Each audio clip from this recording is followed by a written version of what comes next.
Choc du haut du tableau ce samedi soir au stade Pierre Fabre pour cette 19e journée de top 14 entre le Castres Olympique et la section paloise, toujours invaincu en 2018. Les coéquipiers de Julien Pierre vont tenter un 5e succès consécutif en championnat. Le premier essai de ce match va justement être inscrit par les Béarnais. Cet exploit individuel du demi d'ouverture béarnais, Colin Slade, le néo-zélandais, se fait la malle tout seul au cœur de la défense castraise et signe les 10 premiers points de cette rencontre après cet essai. Une transformation et même une pénalité. Pau démarre fort grâce à son demi d'ouverture, mais Castres va tenter de répliquer quelques minutes plus tard. Les avants créent un point de fixation. Les trois quarts vont finalement trouver la faille au cœur de la défense béarnaise. Et c'est Armand Baël, l'ailier, qui va conclure dans l'embut. 10-7 après la transformation de Benramin. Ourda Pieta, Castres égalise même après 3 nouveaux points de son buteur argentin. Christophe Furios est soulagé, d'autant que Pau va se mettre en danger juste avant la pause. 39e minute de jeu. Colin Slade est intercepté par le talonneur du CO, Marc-Antoine Rallier, le numéro 2 de Castres, qui file sous les perches et crucifie la section paloise. Juste avant le retour au vestiaire, le CO reste sur un 17-0 au cours de ce premier acte. 17-10, donc c'est le score à la pause entre les deux formations. La section paloise n'a pas dit son dernier mot et relance encore une fois tous les ballons de sa propre moitié de terrain. Et encore une fois, c'est Colin Slade qui est décisif en plein cœur du rideau défensif du CO. Point de fixation.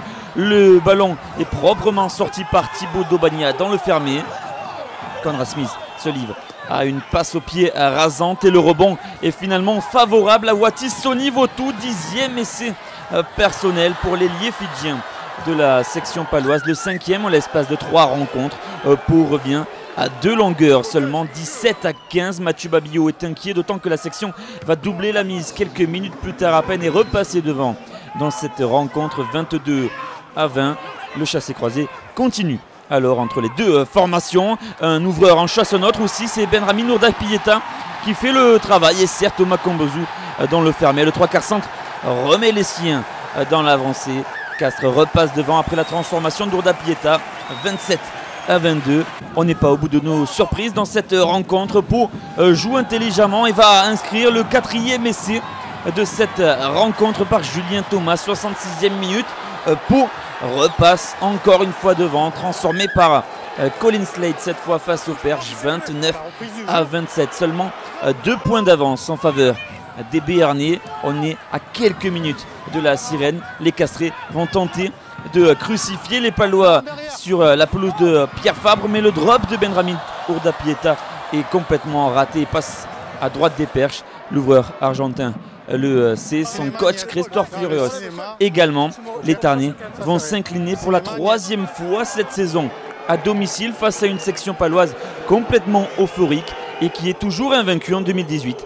Les joueurs de Simon Mannix qui intègrent une fois enfin le wagon des qualifiables. 29-27, score final.